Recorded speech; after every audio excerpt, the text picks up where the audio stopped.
जय अवधूत दादा। कल आपने बात की थी ना, तो मुझे रामायण का एक प्रश्न हुआ कि दशरथ राजा जंगल में शिकार करने गए। वहां पे उन्होंने भूल से श्रवण को वो तीर लग गया उनका।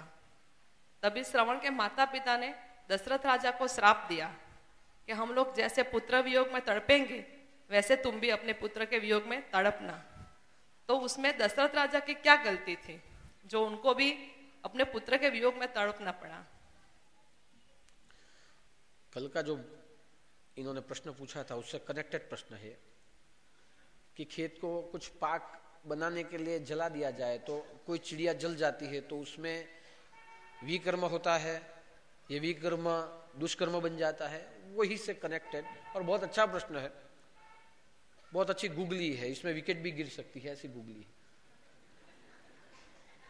हाँ, बात भी सही है कि जनक राजा ने ऐसे कोई भाव से तीर नहीं छोड़ा। और मैंने कल ही बात बताई कि भगवान आपके भीतर के इंटेंस को देखता है कि भाई आप कौन से भावार्थ से कर्म करते हो। उन्हें ऐसे लगा कि कोई मुर्ग पानी पी रहा है, वो शिकार खेलने के लिए ही गए थे और आवाज की दिशा में शब्द भेदी बाण उन्होंने छोड़े और वो श्रवण को लगे। श्रवण को तड़पता देख वो वहां पहुंचे, उन्हें बहुत पश्चाताप हुआ।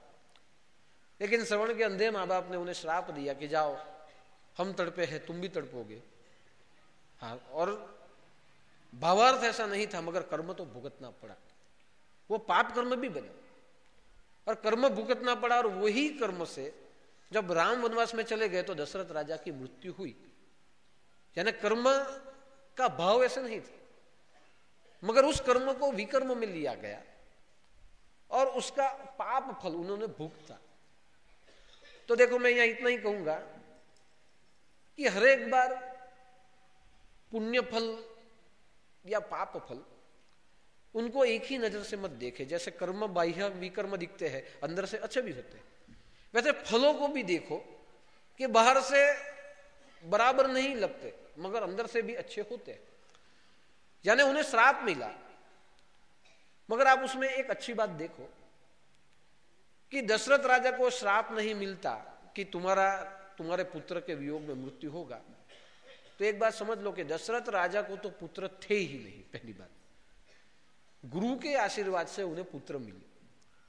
अभी उनके घर में राम को आना है, इतना बड़ा महान कार्य करना है, तो दशरथ राजा को श्राप मिलेगा तो ही राम उनके घर आएंगे। और जब श्राप से राम उनके घर आएंगे तो हरेक परमात्मा है, वो परमात्मा एक ही सोचता है कि जिस आत्मा ने मेरी भक्ति की है उस आत्मा का मैं निर्वाण कैसे करूं। मरना वो भी एक निर्वाण है, समाधि लेना वो भी एक निर्वाण है, मोक्ष मिलना वो भी एक निर्वाण है। ये देह को कैसे करके भी छोड़ना, ये मृत्यु एक प्रोसीजर है मगर वो कौन से रूप में डाइवर्ट हो जाती है कि जहां हमें वापस ना आना पड़े। तो दशरथ राजा को श्राप मिला और वही श्राप उनके निर्वाण का कारण था। अगर राम आते ही नहीं और राम वन में जाते ही नहीं तो राम के वियोग में निर्वाण कैसे होता। हम संसारिक लोगों के वियोग में हमारा निर्वाण हो जाता है तो हमें वापस आना पड़ता है। किसी को अपने बच्चे में माया रहती है, किसी को अपनी पत्नी में रह जाती है, तो उसको वापस आना पड़ता है।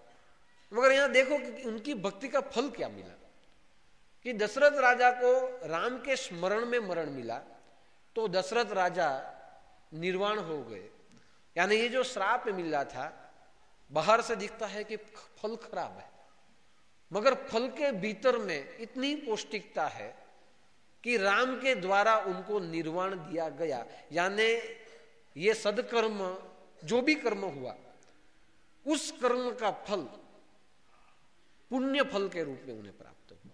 यानी हमारी बाहिक दृष्टि देखती है मगर फल भीतर का अच्छा है कि राम ने आके उनका निर्वाण करवाया।